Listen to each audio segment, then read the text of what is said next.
Good afternoon and welcome to the latest issue of Print21, the weekly video news bulletin for the Australia and New Zealand print industries. This issue sponsored by Ball & Doggett, Australia's largest supplier of printable materials and of press room consumables, and now supplying wide format equipment.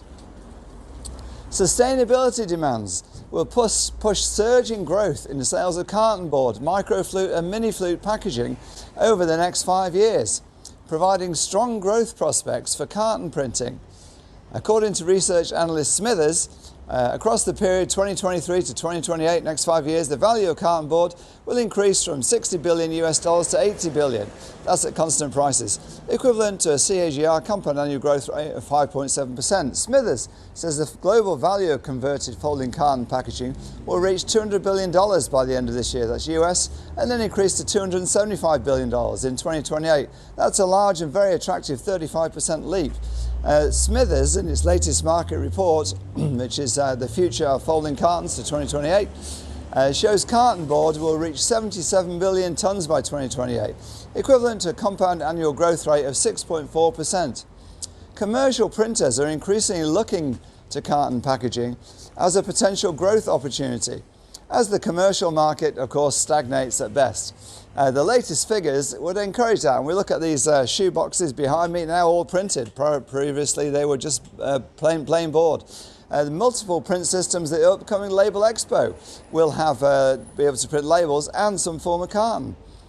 This year, actual consumption of carton board, microflute and mini flute paperboard formats, they'll reach a projected 57 million tonnes worldwide, up from 48 million in the pre-COVID year, so bounced right back and more strongly.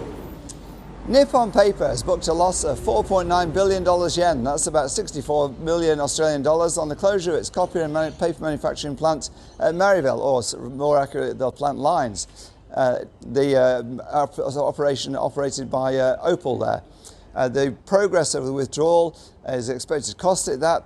It will cost it as an extraordinary loss. Nippon will cost it as an extraordinary loss related to that withdrawal. That will include redundancy payments, of course, for the rationalisation of the people that lost their jobs in the first quarter of this year. In addition, the company expects to record in this financial year an impairment loss of approximately 1.2 billion yen, that's $16 million, on fixed assets due to its decision to shut the M2 paper-making machine line, as well as M5, of course, which went earlier. The M5 was closed down at the beginning of January. M2 closed at the end of next month, leaving it with three paper-making lines, three of its fine lines, M1, M3 and M4, all of which are producing packaging grades, known as brown paper, unaffected by the ruling. Staying on closures, and what is thought to be the country's last remaining letterpress newspaper business. It's closing down, with the Don Dorigo Gazette, founded in 1910, having published its final issue sadly. The newspaper was a staple of the small New South Wales town of Dorigo, beautiful part of the world there, where it was published weekly for more than a century. It printed more than 1,000 copies only 20 years ago on a Heidelberg printing press, but latterly it's down to about half that number. The Heidelberg actually is a pre-war machine. It's been printing at the Gazette for at least 40 years, and prior to that was printing labels for butter.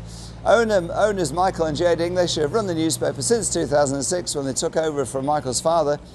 They said the breakdown of its Intertype hot metal typesetting machine, that was the final straw. And although a custom fix kept it operational, it was only at a much reduced rate, much reduced capacity, and then another mechanical failure caused it to stop completely. English also said that the internet and social media, of course, have made it hard to compete for advertising. And also, he said, difficulty in obtaining ink was also a reason, and appropriate newsprint paper for his letterpress printer. Brisbane-based Kuhn Corp is celebrating 30 years in operation and opening a new joint venture production facility based in Malaysia with its partner Ovotherm in manufacturing recycled PET egg cartons, clear plastic cartons. The new factory, which will have 34 staff, is a joint venture with Ovotherm, with whom Kuhn is already involved. The new plant will service the Asia-Pacific region, including sending between 6 million and 8 million egg cartons a year to Australia. And they are supplied to major retailers, including Woolworths, Coles, RGA and Costco. Kuhn Corp and his partner, the Vienna-based Ovotherm, produce the egg cartons from recycled plastic water bottles. Kuhn is a CEO of the Kuhn Corp, said, Walter Kuhn said, it's a real circular economy. We take post-consumer plastic bottles, we make them into clear egg cartons, and once the egg cartons are disposed of by the consumer and picked up by the curbside collection, they're recycled by Visi in its new PET recycling plant. Terrific story. That's it for this week's issue of Print21. Thanks to our sponsor, Ball and Doggett. Go to print21.com.au to all the latest news stories throughout the week. Log on to stay up to date. This is Wayne Robinson, editor of Print21, signing off for another week.